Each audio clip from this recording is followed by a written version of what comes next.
And from all the talk about customer service in Ghana, Emma Davis, let's come into mental health in Ghana with a focus on children. We painted the picture for you at the start of the show. We have joining us in the studio today on the back of World Mental Health Day, which was just yesterday. We have Seth Asafo. He's a clinical psychologist.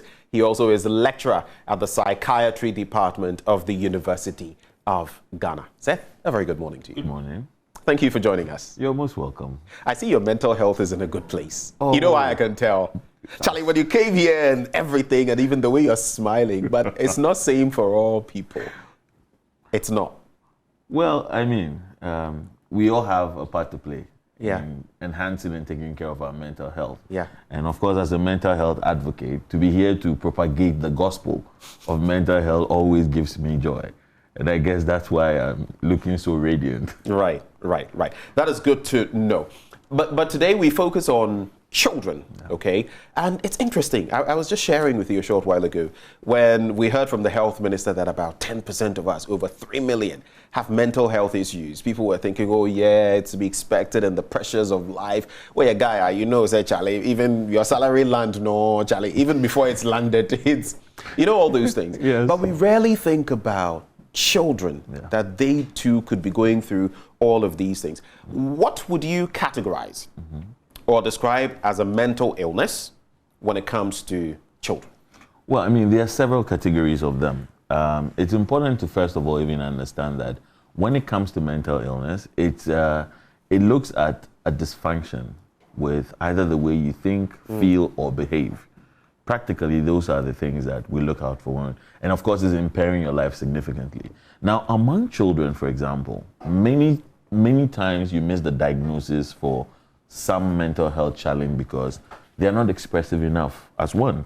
Exactly. So they can't really tell you what's going on with them. So many people will miss that diagnosis. And of course, we'll consider them as, oh, it's because they're children. For example, like if you take one of these developmental disorders we call attention deficit hyperactivity disorder, right? You'll look at a child and say, oye gidi gidi dodo. But that might not, hyper. But that might actually be an indication of let's do something about it. You see? So it's always difficult to make these diagnoses if you don't know much about it yourself. Right. And so the avenue for education for people to understand that it exists is very important. It will interest you to know that in one of these researches that we're conducting, when you ask people about whether children suffer mental health disorders, they typically say, oh no, it's for the older people. Because we think they have nothing to think about. They eat, we feed them, what could they possibly be thinking about? Hey, Asemo. Yeah. So what are the differences really? I mean, it isn't the same, right? Mental health issues with adults and with children. Obviously, there are different things to look at. Well, yes, there are several things to look at. There are some commonalities, however, and those ones are important for all of us to know. Like when you look at things regarding mood. Now, in many mental health conditions, we're looking for sudden changes. So somebody could be previously someone who was very outgoing and then suddenly they withdraw. That's a cause for concern. Or the vice versa. That's also true. Or that there's something they used to enjoy and suddenly they're not enjoying it as much. They're keeping more to themselves, especially in infants to toddlers. They tend to cry more or become extra clingy, which is not usually their typical self. They get more agitated. Exactly. And then the way they interact with other people, especially their peers, may sometimes change because they don't want to be in these relationships with these people, and sometimes they get very aggressive. You may even notice it in the way that they play, that they're throwing things about unlike they used to do. Then you can see in sleep patterns, the appetite, and generally the way they relate to people. Now, in the older children, in terms of adolescents, most of them feel like they're being a burden, so they'll hardly communicate. And adolescence is one of the most critical periods in the development of every person. We all get there, and it's not a fun place. Exactly. And sometimes the people around us do not understand that children are in what we call a role confusion. Look, I've also grown beard. My voice is deep. And I'm starting to feel like an adult. But I'm not there yet. Exactly. And I'm confused. And I'm basically acting out what I feel. And the world will criticize you for it. And all those things can push children into depression and anxiety, which of course predisposes them to experience more significant mental health challenges later. And this is so stark because when you look at the statistics, and I'll get to them shortly, we're ignoring a lot of, these issues when it comes to children. But I'll break it down for you shortly. But what are some of the common mental disorders that you're looking at when you think children? I mean, like we said, there are differences. What should maybe a parent be looking out for? Well, so I would say that every developmental age would come with something. And of course, I sound too technical to mention all of them. But it's important for us to notice those that have to do with mood, because we find that depression is very common among children. Anxiety is also equally prominent among children. Now, these are two very significant diagnoses that we look out for. For the more severe, what we normally call the psychotic disorders, you might not pick it up early because they're not able to communicate that. I mean, they may engage in some bizarre behaviors. For example, like, if a child starts to say things like, Batman is always talking to me, you might assume that it's part of cartoons. They're just watching a cartoon. And so you might not pick it up there and then because, of course, children engage in a lot of fantastical thinking. Yes. So you might not be able to pick it up. It's only when they're growing and you're expecting them to grow past that phase and then they're still exhibiting. That's when you start to worry. But that is an indication of perhaps the onset of hallucination.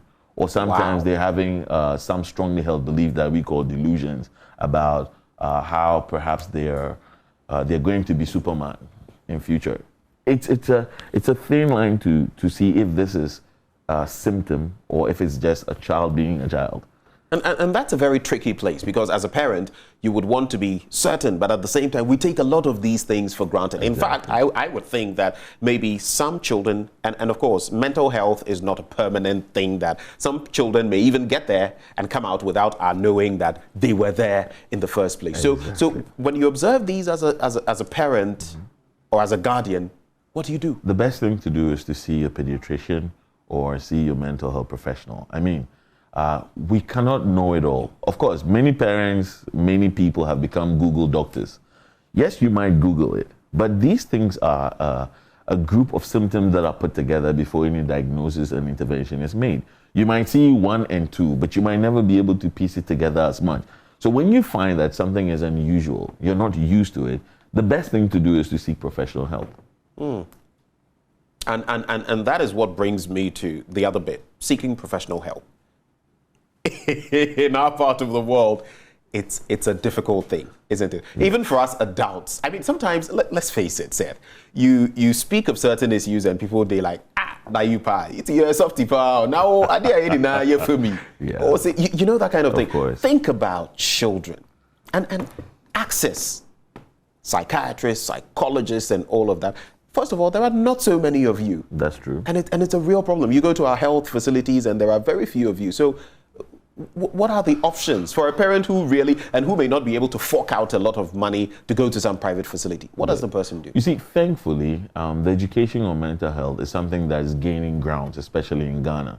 The Ghana Psychological Association, Ghana Psychology Council, different institutions are all taking part in the process.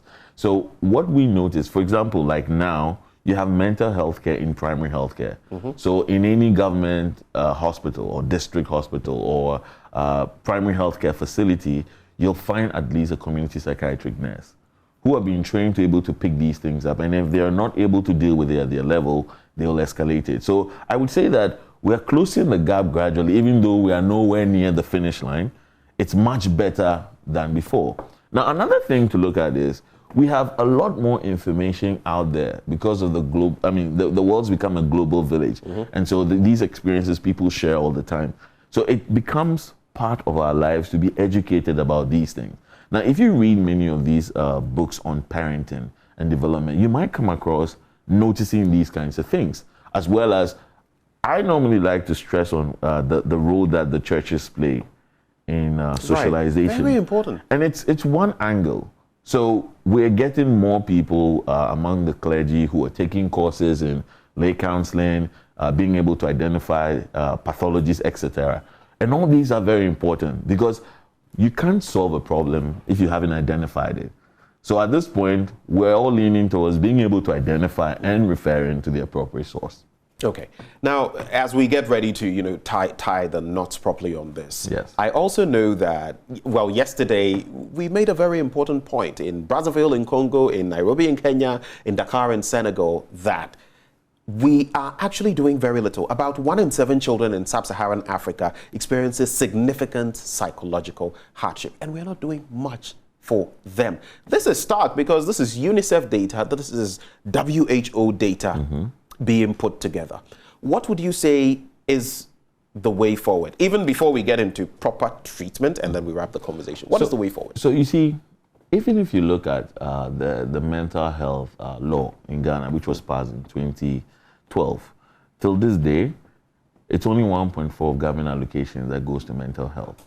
So if you look at that, I mean, let's look at how it will translate into people being able to actually, first of all, identify, do trainings, and then go ahead to stage interventions and all of that. Now, we don't have much data on the people who are experiencing different pathologies in our part of the world, of course. And many researchers are tying the knot to bring these things together. In many other countries, they have systems that record these things, and they give direction to policy. And I guess that's one thing we need to do. I mean, from a research background, it's one of the most important things we need to do because data basically drives policy and it also drives interventions.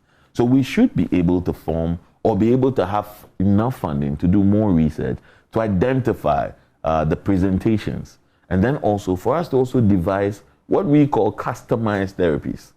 Because the kind of interventions we state... Customized therapies? Yes. What do you mean by that? So I am part of the group of what we call indigenous psychology, who believe that not every therapy from the West will work here. I agree. Because we have a very different cultural dynamic. So we are looking at understanding these conditions from a Ghanaian cultural perspective. And what it also means is, how do we go about staging interventions for this? And all these are tied back to the research.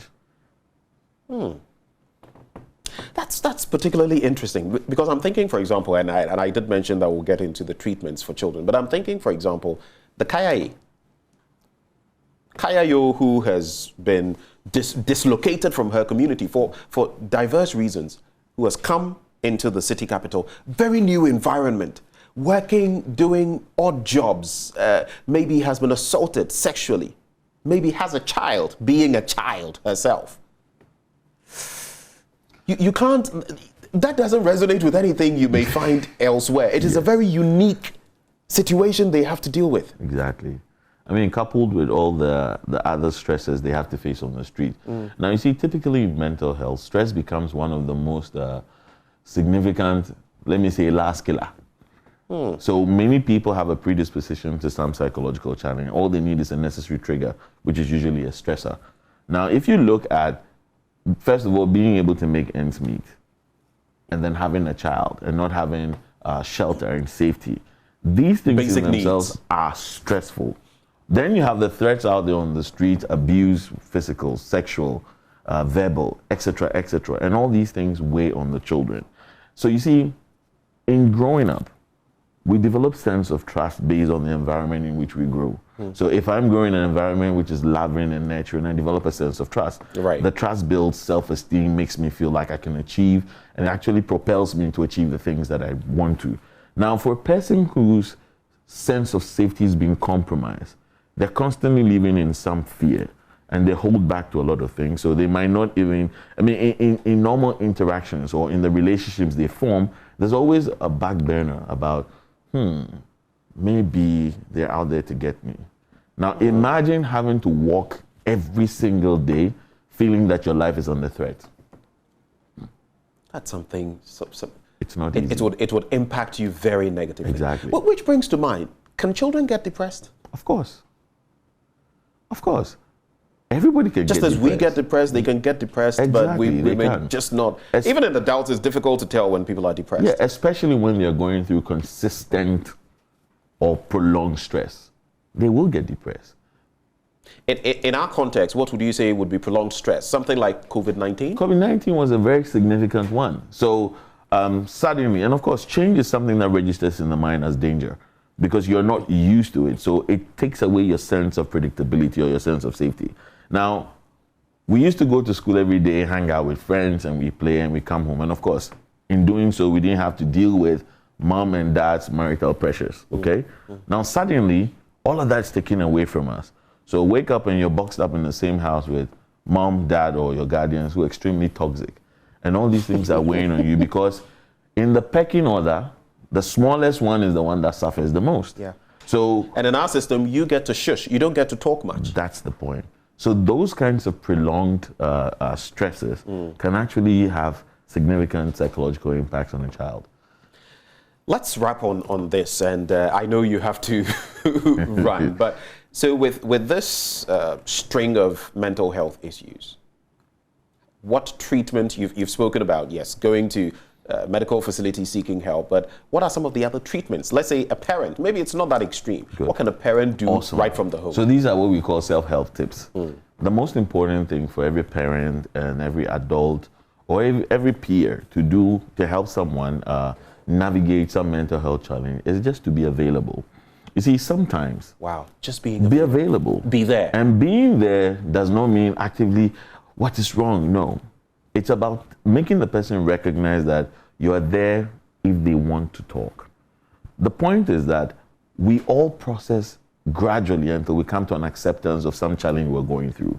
Now, for children specifically, they are confused about many of these things. So if you keep the lines of communication open, your child is likely to talk to you about everything. Let's not be quick. Someday it will happen. They'll come to you. They'll come to you. Look, with many of these parenting interactions that we've had, you'll notice one thing specifically. Any parent that's extremely judgmental or believes that they know better than their child, their children are doing so many things on their blind side they have no idea of. And let's also understand that the dynamics have changed. What parenting was a couple of years ago is no longer what it is today. In the past, you could catch your child at home, beat them, and nobody ever heard about it. Today, social media is exposing them to so many other things. So all those things means that we also need to modify the way that we've been, our typical parenting style must be modified to meet the needs of the child. I'm not saying that be laissez-faire or do not discipline your child. That's not what I'm saying. But what I'm saying is you need to be open enough for your child to be able to approach you. Right. Many of us can't talk to our parents about many things. True. Yes. This is so refreshing. We ought to have a second take on this soon because it's already opened my mind to so many things that are going on with our children. And we often, it's just another... But mental health advocacy will come. Mr. Asafo, thank you so much. You're most welcome. Seth Asafo is a clinical psychologist. He also teaches at the Department of Psychiatry at the University of Ghana, Legon. Refreshing. Thank you so much for your time. You're welcome. Have a wonderful day. But coming up next on Prime Morning, there's a lot more. Today we are focusing, like I said, on children. And we're going to be talking about some girl children out there who are doing amazing things on International Day of the Girl Child. Do stay.